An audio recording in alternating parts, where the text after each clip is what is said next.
ఆశ్రయుడా నా యేసయ్య, స్తుతి మహిమ ప్రభావము నీకేనయా.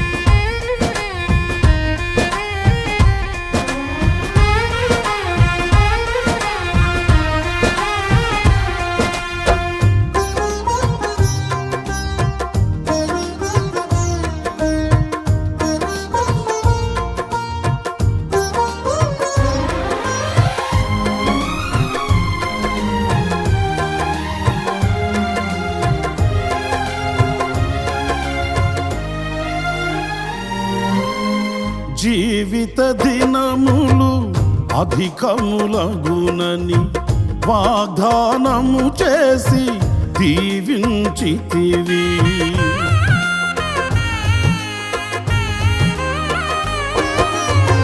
జీవిత దినములు అధికములగునని వాగ్దానము చేసి దీవించితివి. ఆపత్కాలమున అండగా నిలిచి ఆశల జాడలు చూపించితివి. ఆపత్కాలమున అండగా నిలిచి ఆశల జాడలు చూపించితివి. శ్రీమంతుడవై సిరికే రాజువై వెతలను బాపి నా స్థితి మార్చితివి. అనురాగమేని ఐశ్వర్యమా, సాత్వికమేని సౌందర్యమా.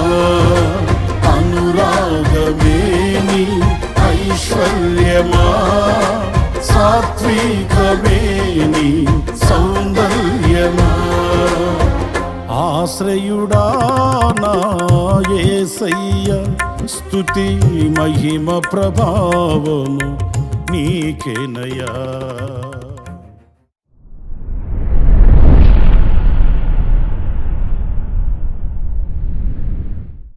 Praise the lord. ప్రభు అయిన యేసుక్రీస్తు నామములో మీ అందరికీ హోసన్నా మినిస్ట్రీస్ తరపున హృదయపూర్వకమైన వందనాలు తెలియపరుస్తున్నాను. ప్రభు మిమ్మల్ని ఆశీర్వదించి దీవించునుగాక. ప్రియులారా, మరి ఇంచుమించుగా సంవత్సరాంతంలోనికి మనం వచ్చేసామని చెప్పుకోవాలి. ఈ సంవత్సరం రోజులు మనం దేవుని మహాకృపచేత ఎలాంటి కొదువ లేకుండా సమృద్ధితో నింపబడుతూ ఆశ్చర్యకరుడైన దేవుడు అక్కరలు తీరుస్తూ ఉన్నందుచేత సజీవుల దేశంలో సజీవుడైన ప్రభుని ఆరాధించే ఈ గొప్ప భాగ్యాన్ని అభాగ్యులమైన మనకు ప్రభు అనుగ్రహించాడు. అందుకు మనం ఎంతైనా కూడా కృతజ్ఞులం, ఆయన్ని స్తుతించబద్ధులం. దినాలు దొర్లుతూ ఉన్నాయి, రోజులు రాజులై కూర్చుంటున్నాయి. మనకు కూడా వయసు పైబడుతుంది, ఎన్నో అనుభవాలు నేర్చుకుంటూ ముందుకు వస్తూ ఉన్నాము. అయితే ఒక్కసారి మనం మనలను చూసుకొని మన ఆధ్యాత్మికమైన విలువల్ని ఎంచుకొని పరిశీలించుకొని ఒక నూతనమైనటువంటి అనుభూతికి మనం ముందుకు వెళ్ళవలసిన ఆవశ్యకత ఎంతైనా కూడా ఉందండి. ఎందుకంటే మనం మన ఆలోచనలు, మన తలంపులు, మన ఉద్దేశాలు ఇవన్నీ మనకు ప్రీతికరంగా ఉండవచ్చు. కానీ దేవుని వాక్యము ఎదుట వాటిని ఉంచినప్పుడు సరిచేసుకునవలసిన విషయాలు ఎన్నో మనకు బయటపడతాయి. 7 సంఘాలు పరిశుద్ధ గ్రంథంలో మనకు కనిపిస్తాయి. 7 సంఘాలు కూడా నేను బాగానే ఉన్నాను, ఆధ్యాత్మికంగా ఎదుగుతున్నాను అన్నట్లుగానే మురిసిపోతూ ఉన్నాయి. కానీ దేవుని దృష్టి అలాంటిది కాదు కదా. ఆయన దృష్టితో ఆ సంఘాలను చూసినప్పుడు ఎన్నో లోటుపాటులు అందులో కనబడుతూ వచ్చాయి.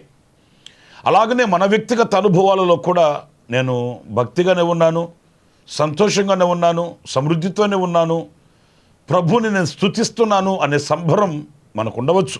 కానీ వాక్యపు వెలుగులో మనల్ని మనం సరిచేసుకున్నప్పుడు వాక్యం ఎదుట మనం నిలిచినప్పుడు మనం నిర్మలమైన మనసాక్షి కలిగిన వారం కావాలనేది మనం మర్చిపోకూడదు.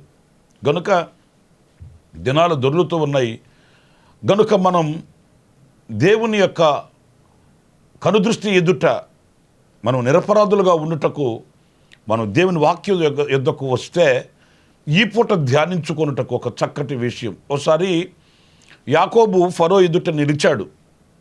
యోసేపు ఐగుప్తులో ఉన్నాడు.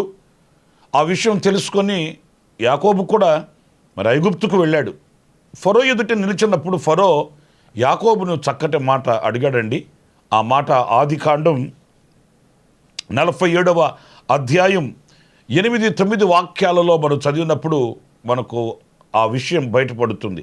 ఒక్కసారి ఆ మాటలను నేను చదువుతాను, జాగ్రత్తగా వినండి.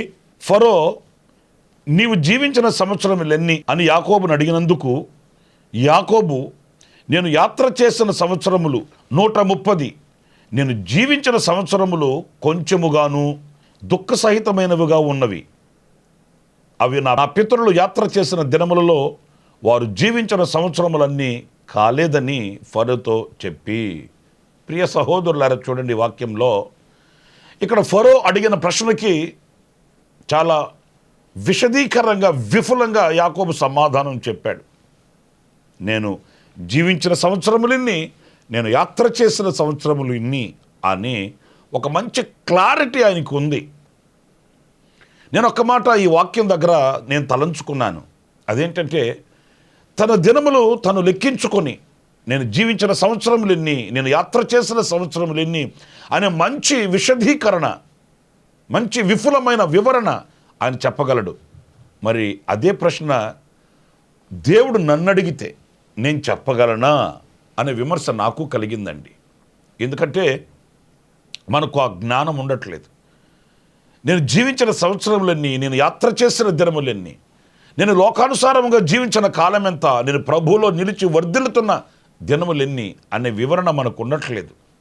ఎవరో ఒక యవనస్తుడైన అబ్బాయిని యేసన్న గారు అడిగాడట, తమ్ముడు నువ్వు రక్షించబడ్డావా అట్లా అని. ఆ తమ్ముడు అన్నాడట, రక్షించబడి ఉన్నాను అని అనుకుంటూ ఉన్నానండి అన్నాడట. అర్థం లేని సమాధానం కదండి. రక్షించబడి ఉన్నాను అని అనుకుంటూ ఉన్నాడంట, ఒక నిశ్చయం లేదు. అప్పుడు యేసన్న గారు సరదాగా తమ్ముడుతో అన్నాడట, నీకు పెళ్ళయిందా అని అడిగాడట. అయిందండి అన్నాడట. అప్పుడు యేసన్న గారు అన్నాడట, పెళ్ళయింది అని అనుకుంటూ ఉండకపోయావా? పెళ్ళయిందా అంటే ఒక నిశ్చయత ఉంది, మరి రక్షించబడ్డావా అంటే దానికి ఒక నిశ్చయత లేదు. మనలో కూడా అనేక సందర్భాలలో ఈ పొరపాటు పొడచూపుతుంటుందండి. ఆ నిశ్చయత మనకు లేకపోవడం. వయసు పైబడుతుంది, దినాలు దొర్లుతున్నాయి, ఇంకా నేను ఈ లోక సంబంధమైన వాటిల్లో ఎందుకు ఉండాలి అనే ప్రశ్న మనకు కలుగుతుందా? లేదు, నేను ఆయనలో జీవిస్తున్నాను కనుక ఈ జీవించిన దినములు ప్రభు కొరకు కదా అనే వివరణ మన దగ్గర ఉందా? మన మనసాక్షికి తెలుసు, మనకు తెలుసు. నా ప్రియమైన సహోదరులారా, దేవుడిచ్చిన ఆయుష్ చాలా శ్రేష్టమైంది. దేవుడు మనకిచ్చిన దినములు ఎంతో గొప్పవి. కోట్ల రూపాయలు ఖర్చు పెట్టి ఏమైనా తెచ్చుకోవచ్చు, కానీ కాలం రాదు, వయస్సు రాదు. దేవుడిచ్చిన ఆయుషేషం అనేది ఒక వరము లాంటిది. ఆ వరము లాంటి ఆ ఆశీర్వాదకరమైన దినములను మనం వివేచనతో నడుపుకొనవలసిన ఆవశ్యకత మన భుజస్కంధాల మీద ఉంటుంది. అది మన గురుతర బాధ్యత అనేది మనం మర్చిపోకూడదండి.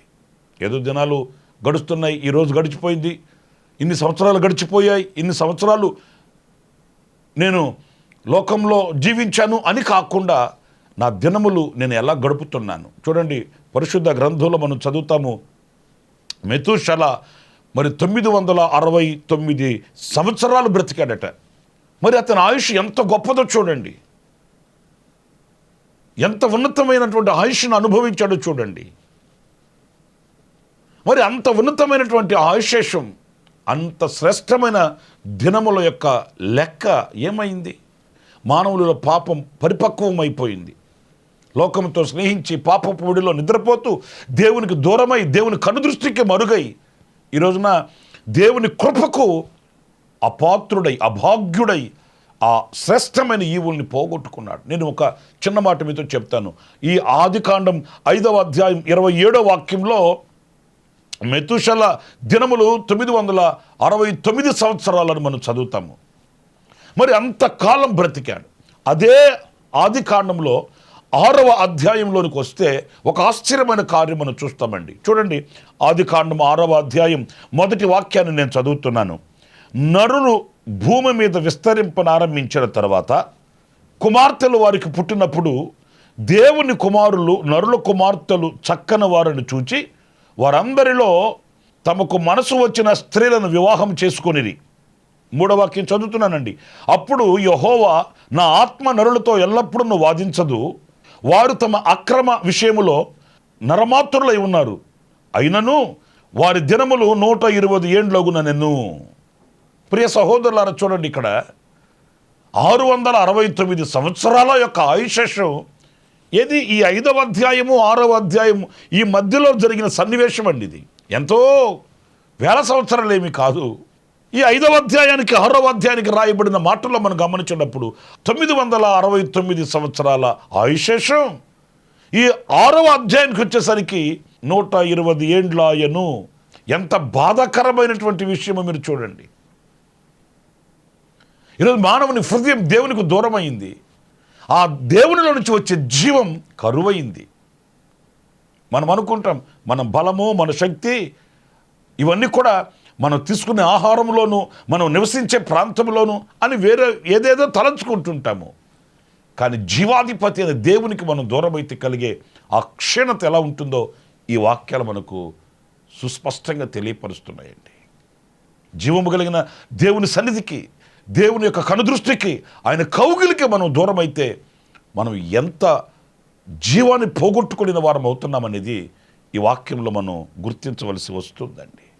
ఈ 120 సంవత్సరాలు అని వ్రాయబడి ఉంది ఇక్కడ.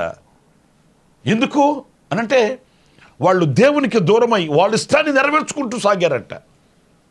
దేవుని దగ్గరకు వెళ్ళి ఆ దేవుని ఆలోచన తీసుకోవట్లేదు.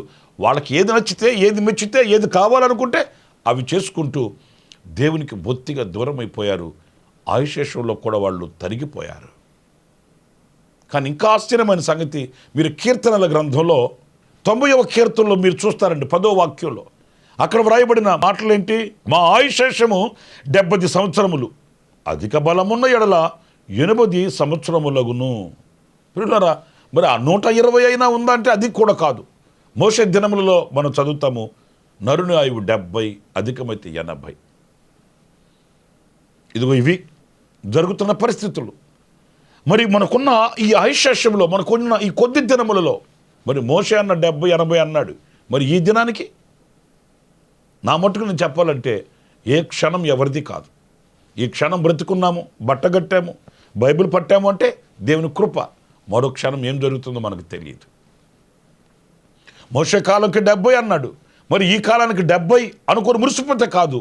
ఏ క్షణం ఏమి మన మీద విరుచుకుపడుతున్నాయో, ఎలాంటి కలవరాలు మనల్ని వేధిస్తున్నాయో, ఎలా మనిషి ఈ లోకాన్ని విడవవలసి వస్తుందో ఎవరికి తెలియదు, ఎవరికి తెలియదు. అందుకే మోషే వ్రాశాడు, మా దినములను లెక్కించుకున్నటకు మాకు నేర్పము అని. మాకు జ్ఞాన హృదయం కావాలయ్యా. లోక జ్ఞానం ఉంటుంది, శాస్త్ర జ్ఞానం ఉంటుంది, ఇంకా మనకు ఈ లోకంలో ఏమి కావాలనో వాటన్నిటి మీద మనకు జ్ఞానం ఉంటుంది. కానీ ఏ వ్యక్తి కూడా తన దినములను లెక్కించుకునే జ్ఞానం కలిగిన వ్యక్తిగా ఉండట్లేదు. నాకేమి అనుకుంటున్నాడు, అంతలోనే అపాయం వచ్చి విరుచుకుపడుతుంది. నా ప్రియ సహోదరులారా, ఇదిగో తరిగిపోతున్న ఈ కాల పరిస్థితులను బట్టి నేను ఎలా జీవిస్తున్నాను, నేను ఎలా బ్రతుకుతున్నాను, నా దినములను నేను ఎలా వెళ్ళబుచ్చుకుంటున్నాను, దేవుడు నాకు ఇచ్చిన అవకాశం, దేవుడు నాకు ఇచ్చిన ఆయుషం ఎలాంటిది అనే వివేకం మనకు లేకపోతే మనం చాలా పోగొట్టుకునే వారం అవుతాం. మీకు ఒక ఉదాహరణ చెప్తాను. ఒకసారి యేసుప్రభు ఒక ఉపమానం చెప్పాడు. ఒక యజమానుడు ద్రాక్ష తోటలోకి వెళ్ళి ఆ అంజూరపు చెట్టు దగ్గర ఆయన నిలిచి పండ్లను వెతకసాగాడట. నాకు వచ్చిన సందేహం ఏంటంటే, అది ద్రాక్షాల తోట.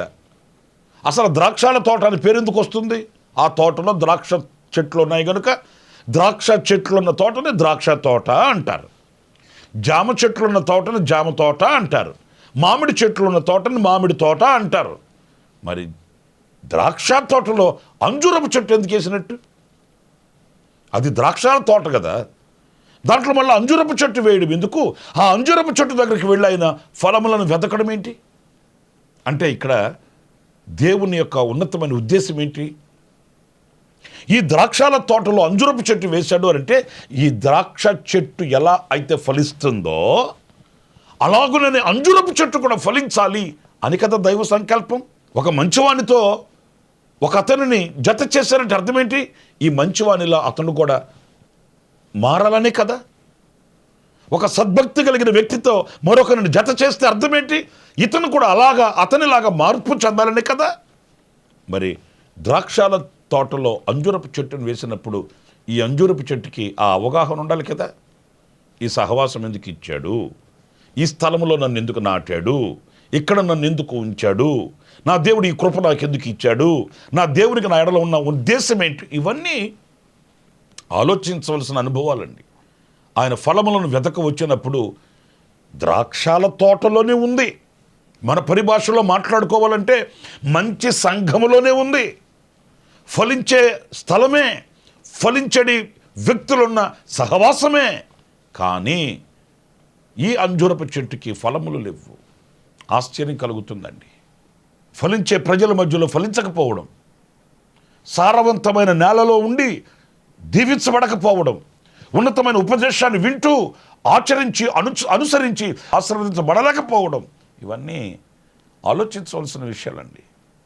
కొందరు గొప్పగా చెప్పుకుంటుంటారు, ఘనంగా చెప్తుంటారు, మేము ఫలానా సంఘానికి చెందిన వాళ్ళమండి, మేము ఫలానా సంఘానికి చెందిన వాళ్ళమండి, మేము హోసన్నాకి చెందిన వాళ్ళమండి అని చెప్పుకుంటుంటారు. మంచిది.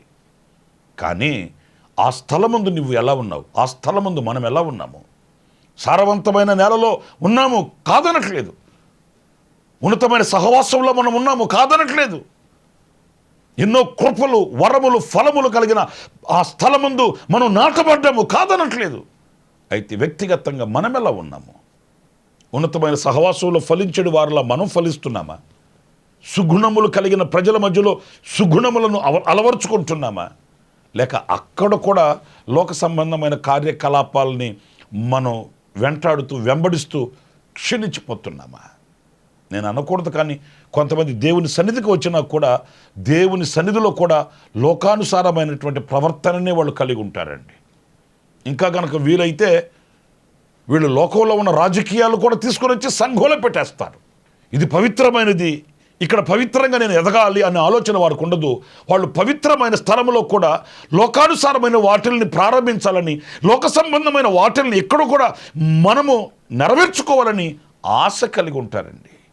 ఎవరో అడిగారట ఏసన్న గారిని, ఏమండి ఏసన్న గారండి, సంఘాలన్నీ తిరిగానండి, ఏ సంఘం మంచిది కాదండి, నాకు నచ్చలేదండి, మంచి పవిత్రమైన సంఘం ఏదన్నా ఉంటే మీరు నాకు చెప్పండి, నేను అక్కడికి వెళ్తాను అన్నాడంట.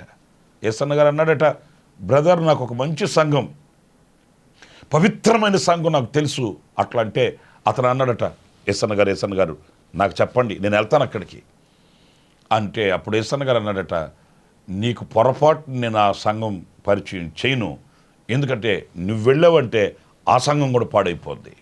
ఏంటంటే బాబు అంతలో మాట అన్నారు. అవును, సంఘం పవిత్రమైనది, సంఘం క్రీస్తు శరీరం అనేది, సంఘం నిష్కాపట్యమైనది. సంఘం బాగలేదు కాదు, సంఘంలో నీవు బాగలేవు, సంఘంలో నీ సత్ప్రవర్తన మంచిది కాదు, సంఘంలో నీ అభిప్రాయం మంచిది కాదు, సంఘంలో నీ దృష్టి మంచిది కాదు. నీవు మారితే సంఘం బాగుంటుంది, నీ వలన సంఘం ఆశీర్వదించబడుతుంది. ప్రియ సహోదరులారా, ద్రాక్షాల తోటలో అంజూరపు చెట్టును వేస్తే ఈ అంజూరపు చెట్టు ఎంత సంతోషించాలి? ద్రాక్షాల తోటలో ఈ అంజూరపు చెట్టును ఉంచితే ఈ అంజూరపు చెట్టు ఎంతగా ఫలించాలి? యోసేపుని గురించి మనం లేఖనాల్లో చదువుతామండి. అతడు ఫలించడి కొమ్మ అని, ఓట యొద్ద ఫలించడి కొమ్మ అని మనం చదువుతాము. నేను ఒక మాట అంటాను, యోసేపు అన్నదమ్ములంతా ఎలాంటి వాళ్ళండి? కట్లపాము లాంటి స్వభావం కలిగిన వాళ్ళు, గాడిద లాంటి స్వభావం కలిగిన వాళ్ళు, చీల్చే తోడేలు వంటి స్వభావం కలిగిన వాళ్ళు.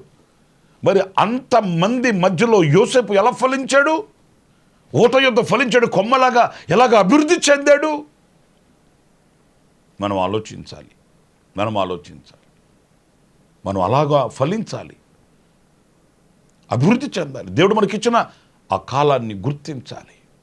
యజమానుడు అన్నాడట, ఈ చెట్టు ఇక్కడి నుంచి తీసివేసేయి. చూడండి, ఆ మాటను నేను చదువుతాను. లూకా సువార్త 13వ అధ్యాయం 6వ వాక్యం దగ్గర నుంచి నేను చదువుతున్నానండి. మరియు ఆయన వారితో ఈ ఉపమానం చెప్పెను. ఒక మనుషుని ద్రాక్ష తోటలో అంజూరపు చెట్టు ఒకటి నాటబడి ఉండెను. అతడు దాని పండ్ల వెతక వచ్చినప్పుడు ఏమీ దొరకలేదు. గనుక అతడు, ఇదిగో 3 ఏండ్ల నుండి నేను ఈ అంజూరపు చెట్టును పండ్ల వెతక వచ్చుచున్నాను, కానీ ఏమీ దొరకలేదు. దీనిని నరికివేయము, దీని వలన ఈ భూమి ఎలా వ్యర్థమైపోవలెనని ద్రాక్ష తోటమాలితో చెప్పాను. అయితే వాడు, అయ్యా, నేను దాని చుట్టూ తవ్వి ఎరువు వేయమట్టుకు ఈ సంవత్సరము కూడా ఉండనిమ్ము, అది ఫలించినా సరి, లేని ఎడల నరికివేయమని అతనితో చెప్పాను. ప్రియులారా, చూడండి వాక్య భాగంలో ఆ ద్రాక్ష తోటమాలి బతిమాలుతున్నాడు యజమానుడిని. నిజమే, ఫలించట్లేదు. దీనివలన ఈ భూమి నిస్సారమైపోతుంది, వ్యర్థమైపోతుంది. అయితే ఒకటి, ఈ సంవత్సరం మట్టుకు ఉంచండి, దీనికి బాగా లోతుగా తవ్వి ఎరువు వేసి మరొక అవకాశం ఇద్దాము, లేని ఎడల, ఫలించని ఎడల అలాగే నరికివేద్దాం. ఒకవేళ దేవుడు ఈ సంవత్సరం మనకు కృపచేత అనుగ్రహించి ఉన్నాడేమో. సంవత్సరాంతంలోనికి ఇంచుమించుగా మనం వచ్చేసాం. ఆలోచించండి, దేవుడు మనకిచ్చిన అవకాశాన్ని జారవిడుచుకొని ఇంకా కూడా నాకేంటి సమృద్ధి ఉంది, నాకేంటి ధనం ఉంది, నాకేంటి బలం ఉంది, నాకేంటి విస్తారమైన జనం ఉన్నారు, నాకేమి కొదువు కాదు అనే భ్రమలో మనం బ్రతుకుతూ ఉంటే, ఇదిగో ఈ రోజున దేవుని వాక్యం మనల్ని నిలదీస్తుంది. ఈ సంవత్సరము మట్టుకు దానిని ఉండనిమ్ము, లోతుగా తవ్వి ఎరువు వేసి నీరు కట్టి చూద్దాం, ఇంకా మేలులు చేసి చూద్దాం, ఉపకారములను చేసి ఇంకా అక్కర్లు తీర్చి అవకాశం ఇచ్చి చూద్దాం. ఫలించినా సరే, లేని ఎడల నరికివేద్దాం. ప్రియమైన దేవుని బిడ్డలారా, దేవుడు మనకిచ్చిన దినములను లెక్కించుకునే జ్ఞానం మనకు కావాలి. నేను యాత్ర చేయు దినములన్నీ, నేను జీవించిన దినములన్నీ మంచి అవగాహన కలిగిన వారమై క్రీస్తు కొరకు ఫలించాలి, క్రీస్తు కొరకు నిలిచి సాక్షులమై ఉండాలి. ఓ మాట నేను మీతో చెప్తాను, మనం బహుగా ఫలించాలని దేవుని ఆలోచన. మనం బహుగా ఫలించుట వలన తండ్రి ఘనపరచబడతాడు, మహిమపరచబడతాడని వాక్యం చెప్తుంది. సంవత్సరాంతంలోనికి వస్తున్నాము, మరలా క్రొత్త సంవత్సరంలోకి వెళుతున్నాము, మరలా సంవత్సరాంతంలోకి వస్తున్నాము, మరలా క్రొత్త సంవత్సరంలోకి వెళుతున్నాము. కానీ ఆ రీతిగానే ఫలములు, వరములు నూతనపరచబడి బహుగా ఫలిస్తున్నామా, లేకపోతే ఫలములు లేక నిలిచిపోయి ఉన్నామా? దేవుడు మనకిచ్చిన తోట ఇది ద్రాక్ష తోట. దేవుడు మనకిచ్చిన సహవాసం ఇది ద్రాక్షల ఆనందంతో కూడిన సహవాసం. ఇందులో ఫలించకుండా మూడు బారిన అనుభవాలలో మనం ఉండకూడదని వాక్యం చెప్తుంది. ఆ రీతిగా ప్రభు సన్నిధిలో పశ్చాత్తాప్తులమై ప్రభు పాదాలు పట్టుకుని, నైనా మా దినములను లెక్కించుకునే జ్ఞానం మాకు దయచేయమని ప్రార్థిద్దాము. ప్రభు సన్నిధిలో నూతనపరచబడదాము. అలాంటి కృప దేవుడు మనందరికీ అనుగ్రహించునుగాక. ప్రార్థన. సత్యస్వరూపి అయిన ప్రభువా, మీకు వందనాలు. నైనా ఆనాడు యాకోబు చెప్పినట్లు జీవించిన దినములను, యాత్ర చేయు మార్గములను గుర్తించి అవగాహన కలిగిన వారమై ఉండటకు సహాయం చేయండి. ఏదో భ్రమలో బ్రతకకుండా మమ్మల్ని మేము గుర్తించుకోవడానికి సహాయం చేయండి. నా తండ్రి, మీకు వందనాలు. ఆనాడు ద్రాక్ష తోటలో అంజురపు చెట్టును వేశావు. ఆ రీతిగానే యోగ్యులము కాని మమ్మల్ని మీ ఇంటిలోనికి పిలిచావు, మీ నివాసములో మమ్మల్ని ఉంచావు, మీ దృష్టిలో మమ్మల్ని బ్రతికిస్తున్నావు. అందుకు నీకు స్తోత్రాలు. నైనా మేము ఈ సంవత్సరాంతంలోనికి వచ్చేసాము. మమ్మల్ని మేము గుర్తించుకొని మాలో కుంటుబడిన వాటిని మరలా ప్రోత్సహించుకొని మరలా మేము పునఃప్రారంభించి నూతనత్వాన్ని పొందుకోవడానికి సహాయం చేయమని, మీకు ప్రీతికరమైన వ్యక్తులుగా నడవడానికి సహాయం చేయమని మమ్మల్ని ఒక్కొక్కరిని మీ చేతికి సమర్పించుకుంటూ యేసు నామములో ప్రార్థించి వేడుకొనుచున్నాను తండ్రి. ఆమేన్, ఆమేన్. ప్రభు మిమ్మల్ని ఆశీర్వదించి దీవించునుగాక. విశేషమైన కృప నా దేవుడు సమృద్ధిగా మీకు అనుగ్రహించుగాక. ఆమేన్. ప్రతిదినము ఈ అనుదిన కృపాను సందేశముల కొరకు, ఇంకా మరిన్ని ఆత్మ సంబంధమైన సందేశాల కొరకు ఈ మా యూట్యూబ్ ఛానల్ ను సబ్స్క్రైబ్ చేసుకోండి. Pastor Ramesh hosanna ministries.